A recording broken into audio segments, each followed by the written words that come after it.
My name is Vaknin. I am the author of Malignant Self-Love, Narcissism Revisited. The narcissist is a guru at the center of a cult. Like other gurus, he demands complete obedience from his flock, his spouse, his offspring, other family members, friends and colleagues. He feels entitled to adulation and special treatment by his followers. He punishes the wayward and the straying lambs. He enforces discipline and adherence to his teachings and sets common goals. The less accomplished the narcissist is in reality, the more stringent his mastery and the more pervasive the brainwashing. Cult leaders are narcissists who failed in their mission to be someone, to become famous and to impress the world with their uniqueness, talents, traits, and skills. Such disgruntled narcissists withdraw into a zone of comfort, which I call the pathological narcissistic space. And this zone of comfort, this space, assumes the hallmarks of a cult. The often involuntary members of the narcissist mini-cult inhabit a twilight zone of his own construction. He imposes on them a shared psychosis, replete with persecutory delusions, enemies, mythical narratives, and apocalyptic scenarios if he is flouted. The narcissist's control within this cult, within this space, is based on ambiguity, on unpredictability, fuzziness, and ambient abuse, on gaslighting. His ever-shifting whims exclusively define what is right versus what is wrong, what is desirable versus what is unwanted, what is to be pursued and what is to be avoided. He alone, the narcissist, determines the rights and obligations of his disciples and alters them at will. The narcissist is a micromanager. He exerts control over the minutest details and behaviors.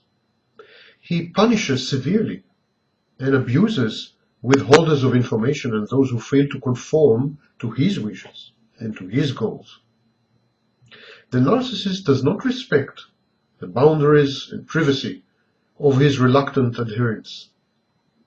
He ignores their wishes. He treats them as objects and instruments of gratification or extensions of himself. He seeks to control both situations and people compulsively. He strongly disapproves of others' personal autonomy and independence.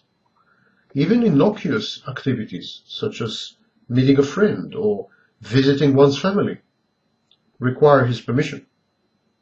Gradually, he isolates his nearest and dearest until they are fully dependent on him emotionally, sexually, financially, and socially. The narcissistic cult leader, and actually every narcissist, acts in a patronizing and condescending manner and criticizes often. He alternates between emphasizing the minutest faults, which is what I call devaluation, and exaggerating the talents, traits, and skills of the members of his cult, which is called idealization. He is wildly unrealistic in his expectations, and this legitimizes his subsequent abusive conduct when he is disappointed or frustrated.